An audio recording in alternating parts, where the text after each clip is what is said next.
Sebab kami percaya kami aman bersamamu. Aman di dalam-Mu, tenang bersamamu, Kau buktikan kesetiaan-Mu. Ingat masalahku, Kau hapuskan dosaku, Kau nyatakan kemurahan-Mu. Ku aman, bersamamu, ku pastikan kemenangan bersamamu. wow. Hidupku telah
yang itu.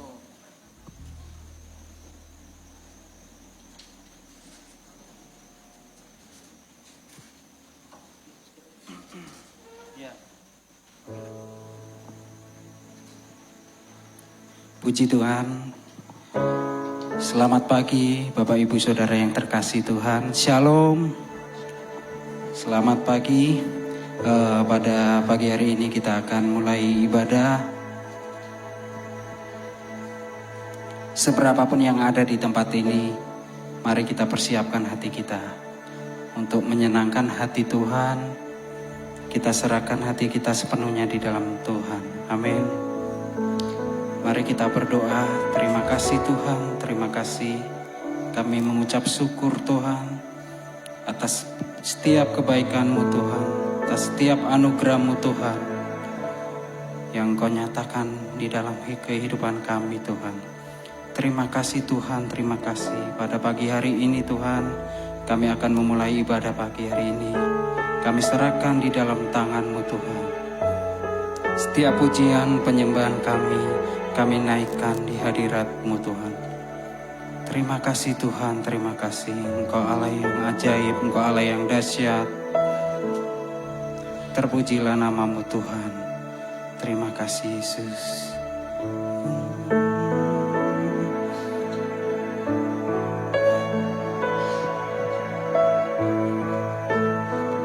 Terima kasih Tuhan.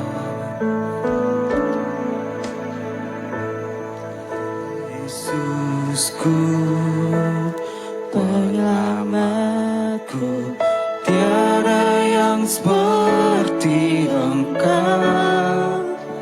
Setiap hari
Mari semua kita ajak jemaat untuk bangkit berdiri.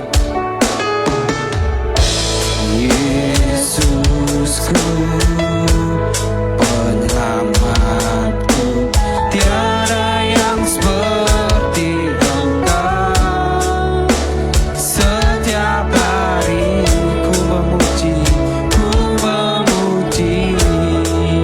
keajaiban kasih-Mu, penghiburan-Mu Tuhan, penghibur pelindung.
kasih Tuhan.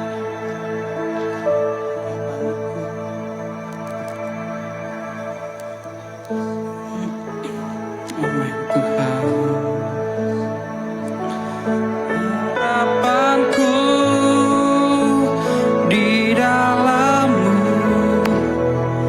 hanya Kau Yesus kuatku. Ku percaya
memuji dan memuliakan nama-Mu yang lebih dahsyat lagi. Haleluya, haleluya, amin.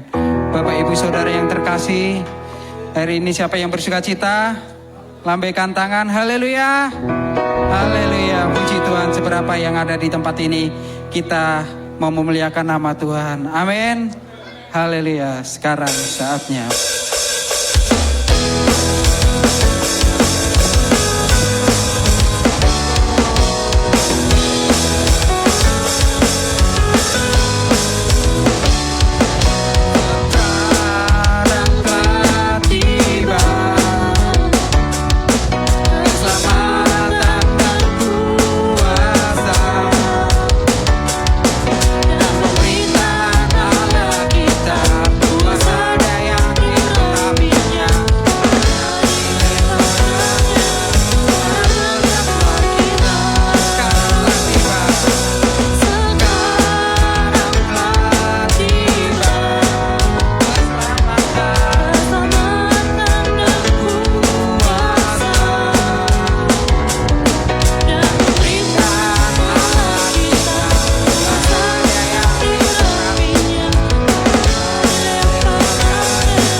kebenaran firman Tuhan.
kasih-Mu dalam tak terduga. Kau sungguh indah tiada tandanya, mulia dan berkuasa. Ku kagum,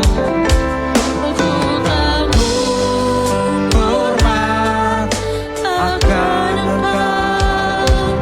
Ku kagum,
bersyukur Tuhan untuk hadirat-Mu yang boleh kami rasakan di pagi hari ini.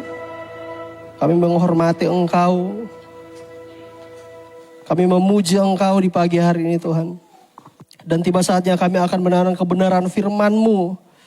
Tapi kami berdoa untuk anak-anak sekolah minggu yang berdiri depan ini Tuhan. Engkau yang memberkati mereka dalam masa pertumbuhan mereka. Di sekolah mereka, bahkan dalam tempat permainan mereka, Engkau yang menjagai mereka. Kami tahu bahwa mereka regenerasi dari gereja ini, dari komunitas ini. Kami berdoa untuk mereka Tuhan.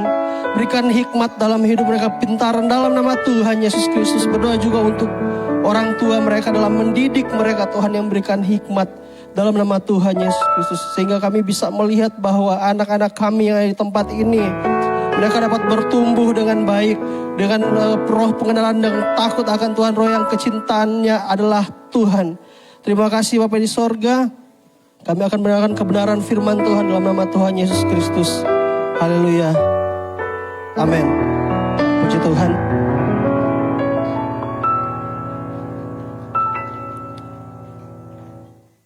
Ya. Haleluya. Ya, puji Tuhan. Shalom Bapak Ibu, jemaat Tuhan.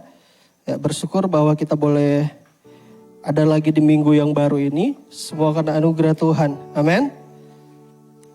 Terima kasih juga kepada pastor senior kita Pak Luki, Pastor Luki yang telah mempercayakan kepada saya. Dan terima kasih juga kepada Bapak Ibu hamba Tuhan, majelis ya, jemaat yang ada di tempat ini, hamba-hamba Tuhan, bahkan jemaat Tuhan yang telah ya, mempercayakan saya di pagi hari ini. Mari kita buka dalam Yohanes 12 ayat yang ke-37. Yohanes 12 ayat yang ke-37.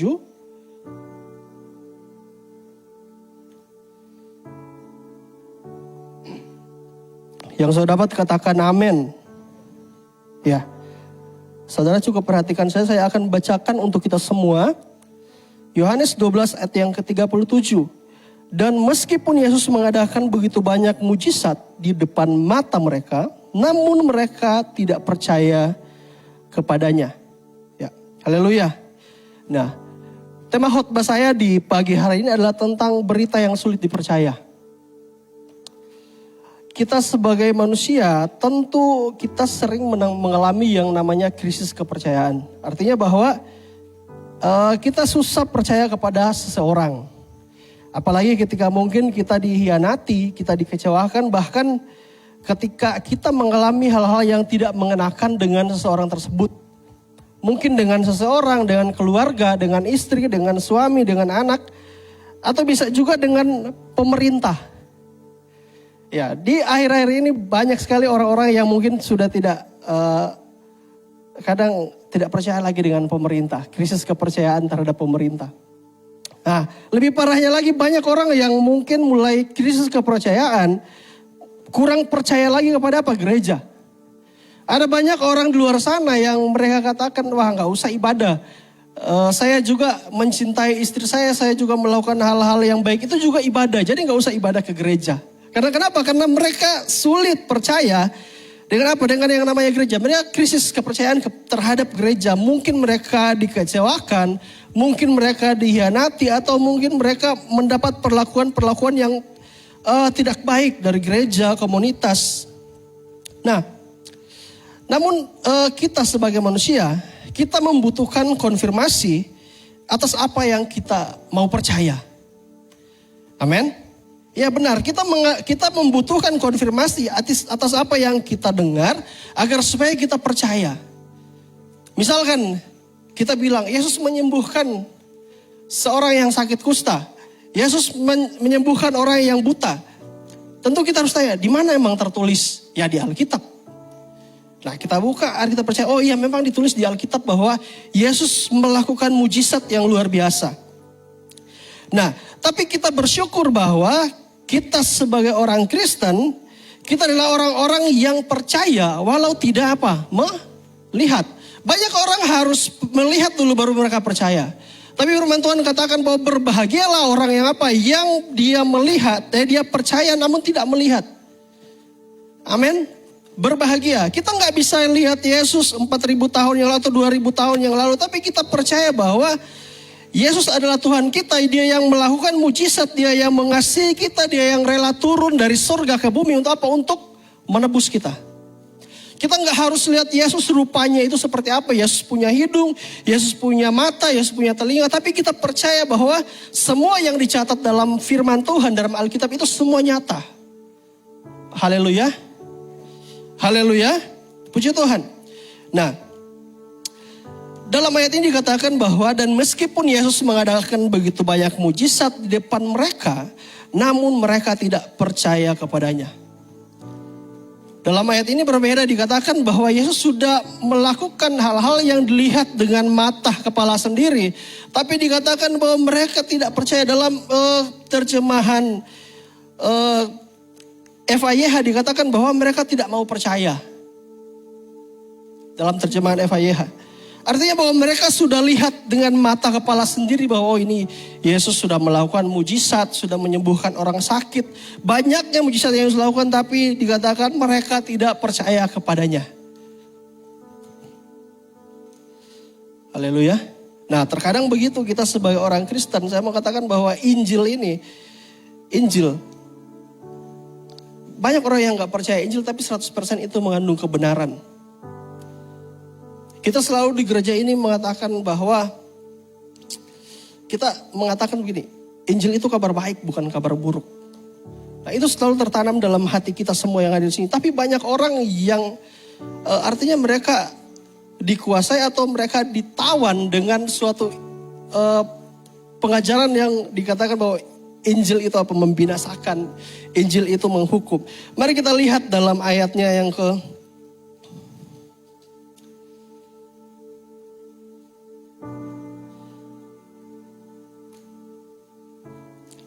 47. Yohanes 12 ayat 47 dikatakan seperti ini. Dan jikalau seorang mendengar perkataanku tetapi tidak melakukannya, aku tidak menjadi hakimnya, sebab aku datang bukan untuk menghakimi dunia, melainkan untuk menyelamatkannya. Seringkali kita ditawan dengan suatu konsep pemahaman bahwa Injil itu selalu menjadi patokan penghukuman untuk orang-orang yang berdosa. Selalu seperti itu. Saya pernah teleponan dengan orang tua saya. Terus tiba-tiba ini mungkin agak berbeda pandang ya mungkin sekarang. Ada orang yang sakit. Terus tiba-tiba orang tua saya bilang, oh ya itu bisa dikatakan, oh ya itu ditegur Tuhan. Saya bilang, Mi jangan bilang begitu. Orang semua manusia ini kita bisa kedepannya kita bisa sakit. Ya, jangan tiba-tiba orang sakit kita bilang wah itu ditegur Tuhan, enggak. Bagaimana kalau misalkan kita sakit ke depan terus orang bilang wah ini dihukum Tuhan, kan nggak enak juga. Gitu. Ya. Jangan sedikit-sedikit orang sakit ini. Ya kan kebanyakan konsep pemikiran orang seperti itu. Artinya bahwa kita mengira Injil itu untuk menghakimi, untuk membinasakan orang. Tidak, saudara. Nah, kita kembali lagi. Kita melihat bagaimana orang-orang pada zaman Yesus juga menghadapi berita yang sulit untuk dipercaya. Meskipun Yesus telah melakukan banyak mujizat di depan mata mereka, beberapa masih sulit untuk percaya. Mereka terjebak dalam ketidakpercayaan karena hati mereka telah menjadi keras. Bayangkan orang kalau udah hati keras, dibilang apapun pasti susah sekali. Susah sekali. Saya mempelajari tentang hal ini yang sering saya dengar dari Pak Luki, bahwa ini tentang kasih Tuhan. Kasih Tuhan. Tuhan itu kasih, Tuhan itu adil. Ya, tapi keadilan Tuhan dikalahkan oleh kasih Tuhan. Ya. Dari mana kita tahu bahwa keadilan itu dikalahkan oleh kasih Tuhan? Saya dengar lagi dari Pak William bahwa dari ketika Yesus datang, dia tebus dosa kita. Nah, Pak William bilang kalau Yesus adil, gak usah dia datang untuk apa? Untuk tebus dosa kita. Ya udah diadili semua. Tapi karena keadilan Tuhan dikalahkan oleh kasih Tuhan, sehingga dia rela turun ke dunia untuk apa? Untuk menebus kita. Tapi terkadang banyak orang yang nggak percaya tentang Injil ini. Saya bukan mau katakan bahwa Injil-Injil di luar sana berbeda dengan Injil kita, enggak. Tapi pemahaman yang benar, terkadang orang sulit untuk menerima. Ya. Kita lanjut, sebagai umat Kristen, kita juga sering diperhadapkan dengan apa berita yang sulit dipercaya. Ya. Apalagi zaman Pilpres ya, zaman Pilpres. Terkadang kita nonton berita yang ini sama berita yang itu gak ketemu. Terkadang TV ini bilang begini, TV itu bilang begitu. Bahkan orang-orang sekarang sering krisis kepercayaan dengan media-media yang ada. Kita nonton berita di TV ini, menurut TV ini yang menang. Kita nonton berita di TV lain, menurut TV lain ini yang menang. Dalam ayat ini dikatakan bahwa, dan meskipun Yesus mengadakan begitu banyak mujizat di depan mata mereka, namun mereka tidak percaya kepadanya. Ada suatu alasan yang terjadi di sini kenapa mereka tidak percaya kepada Yesus. Padahal mereka sudah lihat apa yang Yesus kerjakan, apa yang Yesus lakukan, begitu banyak mujizat yang telah Yesus kerjakan. Kenapa mereka tidak percaya? Dalam ayatnya yang ke-42 dikatakan seperti ini. Namun banyak juga di antara pemimpin yang percaya kepadanya, tetapi oleh karena orang-orang Farisi mereka tidak mengakuinya berterus terang, supaya mereka jangan dikucilkan. Sebab mereka lebih suka akan kehormatan manusia daripada kehormatan Allah. Ada suatu alasan kenapa mereka, meskipun mereka sudah lihat, mereka sudah alami, mereka sudah lihat dengan mata kepala, tapi mereka nggak percaya. Yang pertama bahwa karena mereka takut apa? Takut dikucilkan. Dulu waktu kita di kampung itu aliran karismatik, wah itu sangat dibully, maaf. Dulu waktu di kampung itu kalau saya masih SD itu, kalau saya kan Pantekosta dulu. Itu, kalau Pantekosta itu sering pakai tangan. Orang gila, abis nangis ketawa. Itu saya di SD sering dibully sampai saya pulang nangis terus. Ya, nangis terus. Bahkan saya seperti kayak ada dulu waktu kecil itu kayak trauma kalau saya bilang saya orang karismatik. Ya. Kalau ditanya ibadah di mana, malu lagi kalau bilang orang Pantekosta. Seperti itu Bapak Ibu dulu. Wah susah sekali. Begitu juga kalau misalkan di sekolah ada pertandingan atau ada lomba. Itu kita jarang diikut sertakan.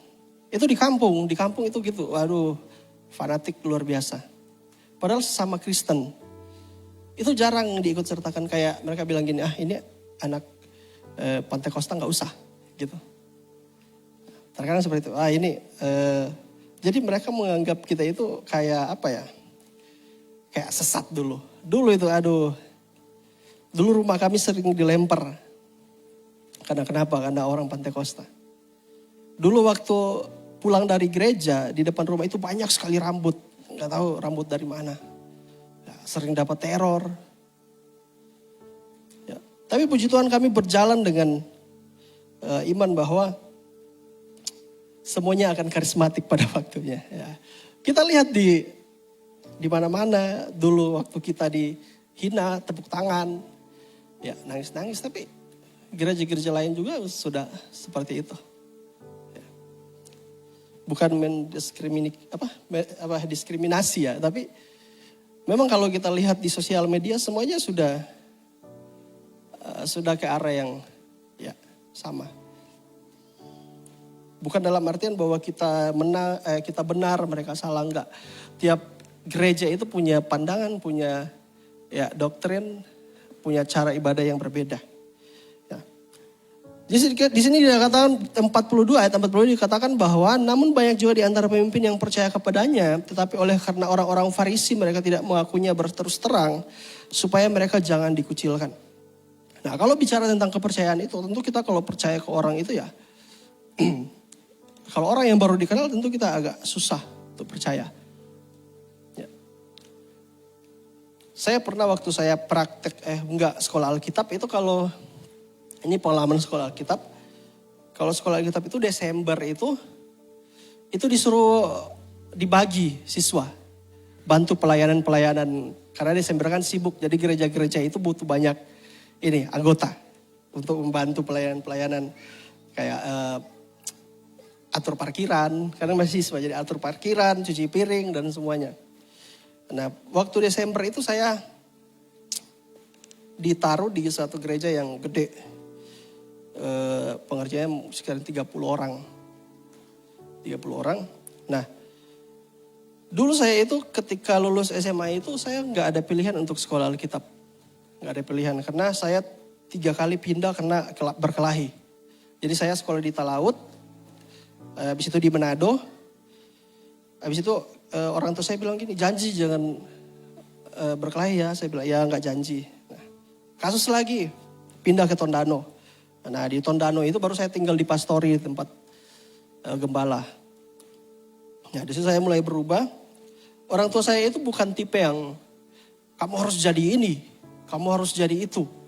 Enggak, jadi dia membebaskan kita punya pilihan masing-masing mau jadi apa. Tapi dia kasih saran ya udah kuliah kalau mau. Oh ya udah saya bilang kuliah. Jadi tiba-tiba saya berubah pikiran, saya bilang saya mau sekolah Alkitab. Jadi orang tua itu senang sekali. Senang sekali. Nah waktu di sekolah Alkitab itu kalau saya telepon ini udah habis mau beli buku langsung dikirim. Nah saat itu ketika saya praktek, saya libur Natal, saya sering nonton Demes Nababan namanya. Itu pemain saksofon jago itu. Wah jadi tertarik ini main saksofon ini kayaknya bagus banget ini. Nah, saya telepon orang tua mau beli saksofon ini, saya mau belajar saksofon. Langsung dibeli. Saya waktu itu umur 18 tahun atau 19 tahun. Ditransfer uang sebegitu banyaknya, saya ke toko itu agak takut gitu. Ini kalau dicopet orang, dicuri orang gimana. Nah saya pergi beli, ketika saya mau beli itu, yang jaga bilang ini, Dek nggak mau dicoba dulu. Karena saya belinya nekat, saya bilang, oh enggak ini buat adik saya. Saya nggak bisa main waktu itu. Gak bisa, sampai sekarang pun masih belajar, gak bisa lancar. Nah saya beli, sudah dibeli, saya belajar, tiba-tiba di Pastori itu, pengerjaan ini kok orang ini masih siswa, kok udah beli yang mahal-mahal ini dapat uangnya di mana? Nah mulai jadi pertanyaan di situ, dapat uangnya di mana? Tapi waktu itu saya masih nggak tahu. Kalau mereka sudah membicarakan di ruang makan, katanya rumor ini, katanya di kantor itu ada duit hilang. Katanya di kantor itu jadi rumor sampai di sekolah. Jadi rumor. Saya ditanya sama pengurus harian. Maaf ini belinya gimana? Saya bilang ini orang tua saya yang belikan. Oh iya soalnya ada kabar bahwa ada kehilangan di kantor. Saya tanya berapa kehilangannya. Dibilang segini. Tapi masih rumor. Cuma karena mereka lihat kamu beli ini. Jadi kayak yang jadi tersangka utama gitu. Tiba-tiba kok udah ada. Tiba-tiba udah ada. Saya tanya emang waktu itu kalaupun saya curi uang itu. Gak akan bisa beli ini saya bilang. Kalaupun saya curi uang itu gak akan bisa beli ini. Saya bilang mau telepon orang tua saya. Oh iya. Nah, pelajaran gini saudara. Terkadang kita mungkin karena apa yang kita lakukan orang sulit untuk percaya bahwa oh memang ini seperti ini gitu. Pada saat itu rumor yang beredar itu aduh saya sakit hati sekali ini. Sakit hati sekali, ini saya dituduh mencuri, ini saya bilang apa ini, pasti orang-orang gak akan percaya. Karena bisa dikatakan sulit sekali dipercaya saya yang masih kelas 1 praktek Natal, tiba-tiba pulang sudah bawa saksofon. Orang sulit sekali percaya. Sampai sekarang pun mungkin pengurus harian gak bilang kalau itu dari orang tua saya. Terkadang dalam hidup kita sebagai anak Tuhan, kita sulit percaya kepada Tuhan terkadang. Dengan apa yang setelah Tuhan lakukan, ya kebaikan-kebaikan yang telah Tuhan lakukan. Saya ingat waktu kisah orang Israel, mereka keluar dari tanah Mesir. Ya. Ketika mereka keluar dari tanah Mesir, mereka bilang ke Musa gini, Musa lebih baik kita balik lagi ke Mesir. Kenapa? Di sana itu kita bisa makan enak. Padahal kalau kita lihat dalam perjalanannya itu mereka dituntun Tuhan. Nggak dikasih lapar. Nggak dikasih dingin. Tadi pagi saya antar istri kerja, aduh dingin banget Cikarang. Waduh, nggak tahu di tempat saya atau di semua Cikarang. Aduh dingin banget Cikarang. Bahkan ketika panas juga nggak dikasih panas sama Tuhan. Ketika lapar dikirim makanan. Namun terkadang kita selalu lupa bahwa Tuhan itu baik kepada kita. Kita nggak percaya. Walaupun apa yang terjadi, kebaikan Tuhan, kesehatan yang Tuhan berikan, kita kadang nggak percaya kepada Tuhan. Nah.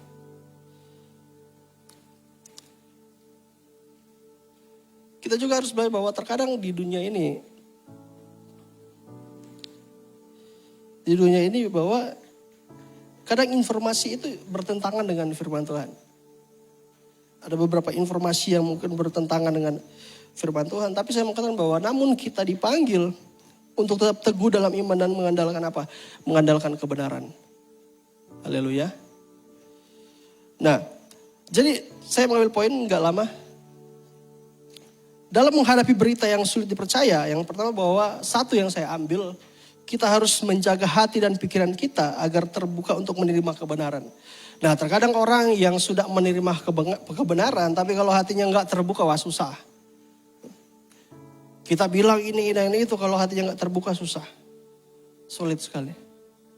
Yang kedua, dalam menghadapi berita yang sulit dipercaya, yang kedua bahwa kita harus berdoa dan meminta petunjuk Roh Kudus dalam memahami kebenaran. Kalau kita belajar tentang sifat-sifat Allah, di situ bisa dikatakan peran Roh Kudus apa, semuanya ada di situ. Nah, terkadang kita memiliki keberanian untuk menyatakan kebenaran, tapi sulit diterima oleh dunia. Siapa yang bisa terima bahwa kalau kita bilang sekali selamat tetap selamat? Gak ada. Gak ada yang bisa terima bahwa kita bilang sekali selamat tetap selamat. Terkadang seperti itu. Nah, untuk memiliki keberanian dalam menyatakan kebenaran meskipun sulit diterima oleh dunia, kita perlu memperhatikan hal berikut. Yang pertama adalah, yang pertama dan terakhir adalah kita harus memperhatikan, kita harus bertindak dengan apa? Kasih dan hikmat. Nah, banyak orang yang menyatakan kebenaran dengan berani tapi tidak memperhatikan pakai hikmat dan kasih. Sehingga apa? Terjadilah perpecahan. Sehingga orang itu bukan jadi, oh iya ya benar, iya seperti ini benar. Tapi akhirnya jadi, wah ini gak benar. Karena kenapa? Karena ketika dia datang ke sini kok jadi berkelahi semua orang gitu. Oke. Karena saya gak lama-lama. Dan saya mau katakan bahwa kalau kita melakukannya dengan keberanian tapi bertindak dengan kasih dan hikmat, saya percaya bahwa pesan kebenaran itu akan tersampaikan dengan bagus, dengan baik. Amin. Ya, dulu waktu zaman sejarah gereja itu ada perang salib, apa semua, ya semua karena kekuasaan. Ya, semua karena mau menunjukkan mana yang benar, mana yang salah. Tapi mari kita sebagai orang-orang Kristen, ya mari kita bertindak dengan kasih dan hikmat. Agar supaya orang yang mungkin dulunya mengatakan bahwa ini berita ini sulit dipercaya. Yesus itu Tuhan, Yesus itu Raja, Yesus itu yang menebus kita. Mereka bisa percaya walaupun mungkin sulit mereka untuk percaya. Haleluya. Puji Tuhan, terima kasih. Ya. Saya kembalikan kepada Pastor Lucky.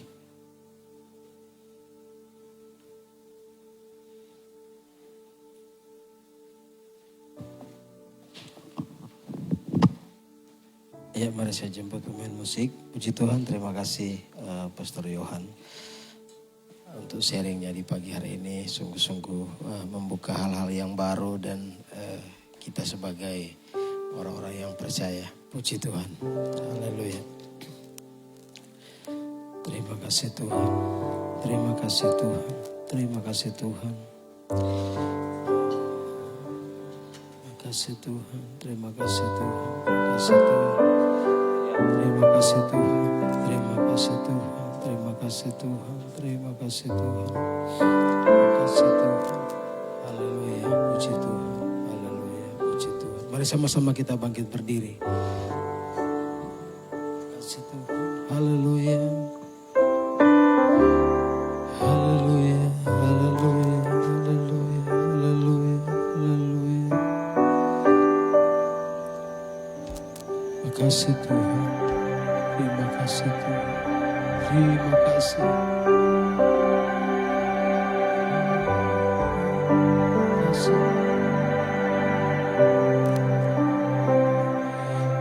Aku mengasihi Engkau Yesus dengan segenap hatiku. Aku mengasihi Engkau Yesus dengan segenap jiwaku. Ku renungkan firman-Mu siang dan malam. Ku pegang perintah-Mu dan ku lakukan. Engkau tahu ya Tuhan, tujuan hidupku hanyalah untuk menyenangkan hati-Mu.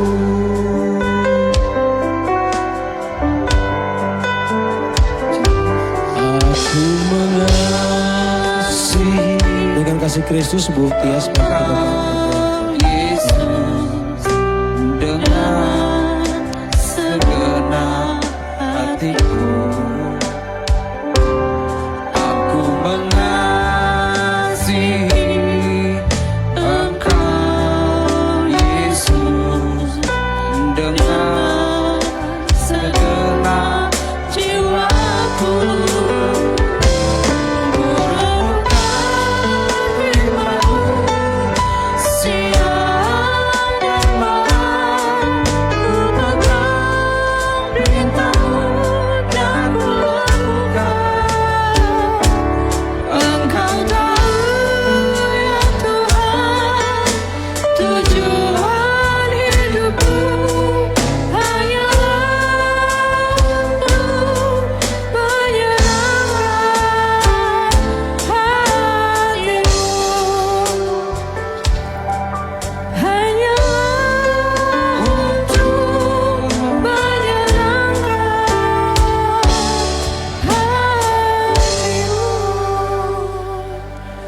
Terima kasih Tuhan.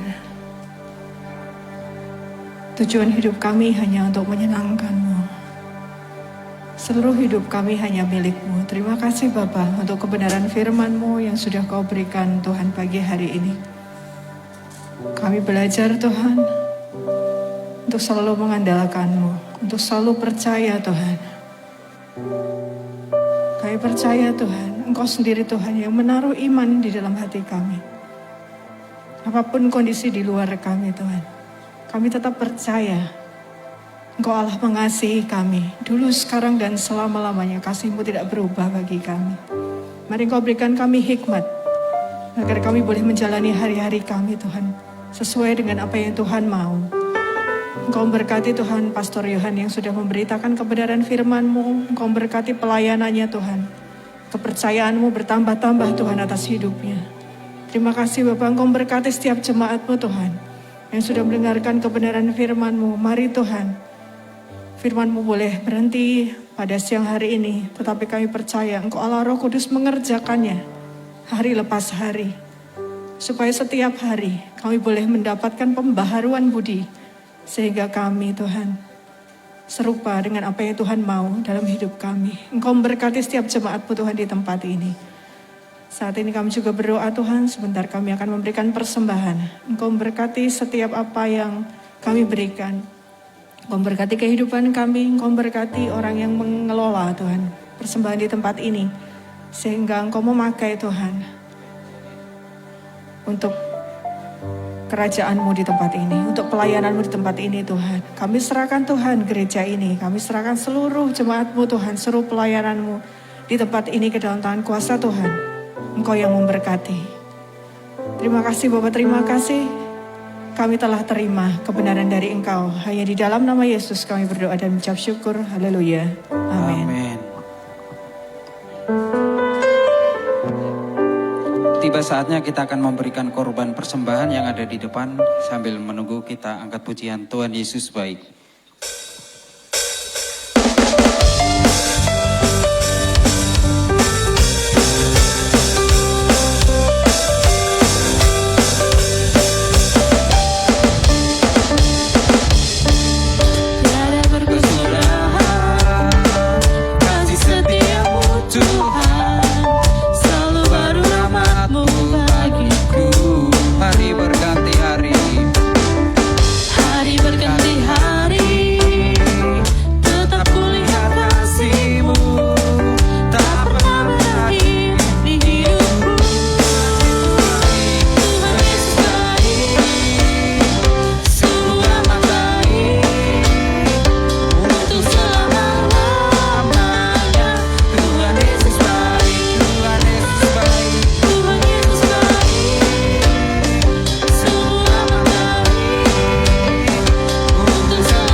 Amin.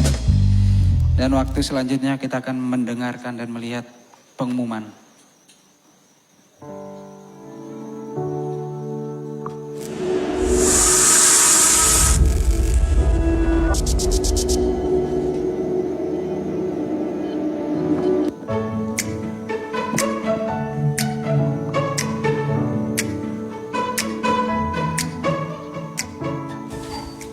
Shalom Jemaat Gereja Anugerah Bethesda Lipo Cikarang.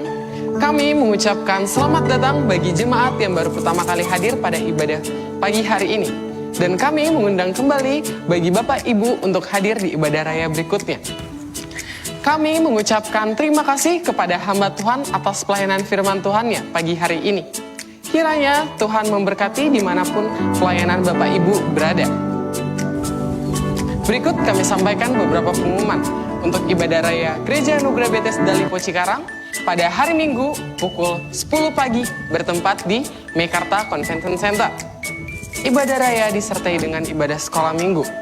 Kami mengingatkan bagi jemaat Gereja Anugerah Bethesda untuk melengkapi data administrasi diakonia.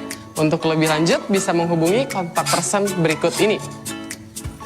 Kami mengucapkan selamat ulang tahun bagi jemaat Gereja Anugerah Bethesda yang berulang tahun pada bulan ini.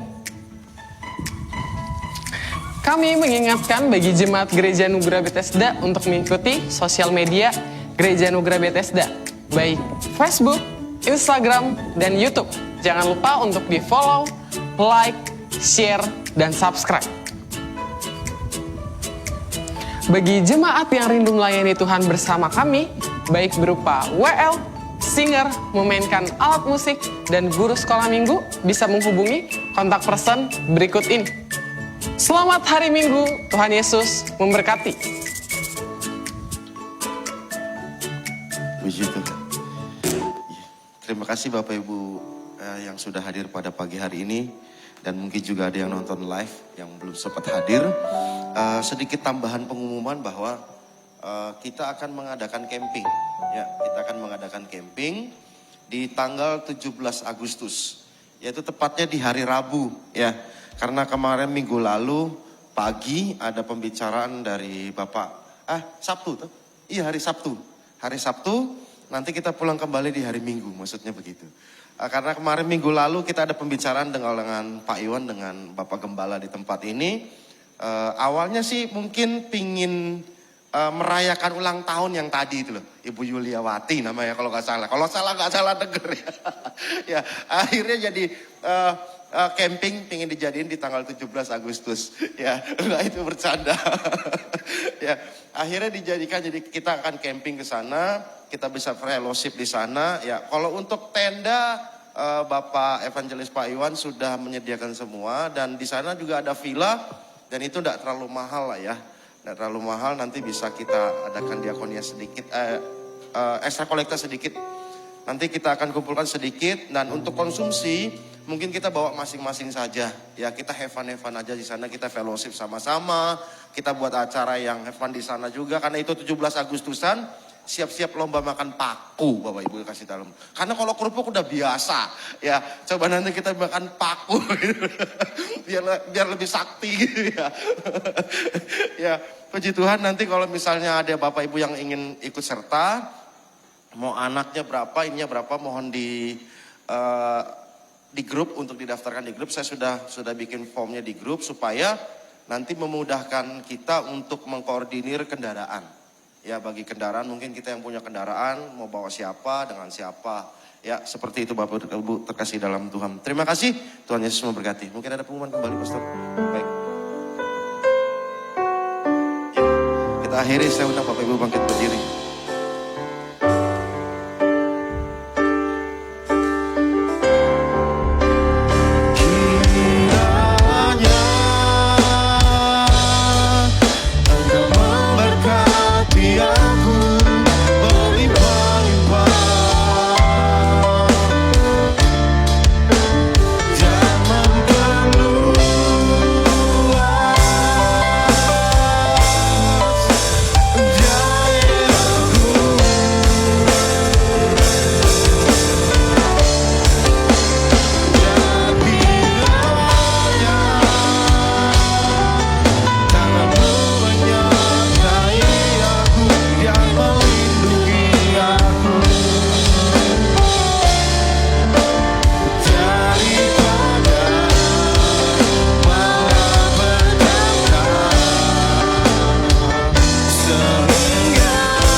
Haleluya.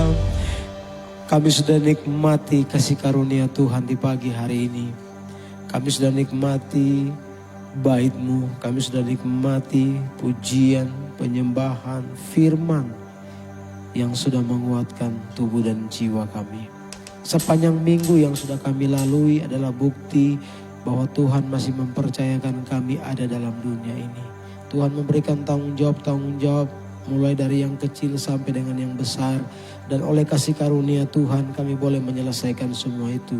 Adapun tantangan-tantangan ke depan yang masih misteri depan kami, namun satu hal yang kami percaya melalui firman-Mu, kalau kami sulit mempercayai akan karya Tuhan dalam hidup kami, tapi siang hari ini kami dikonfirmasi oleh firman Tuhan bahwa Tidak ada alasan untuk kami tidak percaya pada apa yang Tuhan sudah kerjakan dan apa yang Tuhan akan kerjakan. Sepanjang minggu ini walaupun belum kelihatan, namun kami percaya karya-karya Tuhan yang ajaib akan menyertai setiap langkah kami. Sepanjang minggu ini kami akan beraktivitas di dalam nama Yesus. Tuhan pertemukan dengan orang-orang yang tepat di waktu yang tepat. Tuhan perbesar jaringan, perluas jaringan kami, perbesar kapasitas kami Tuhan.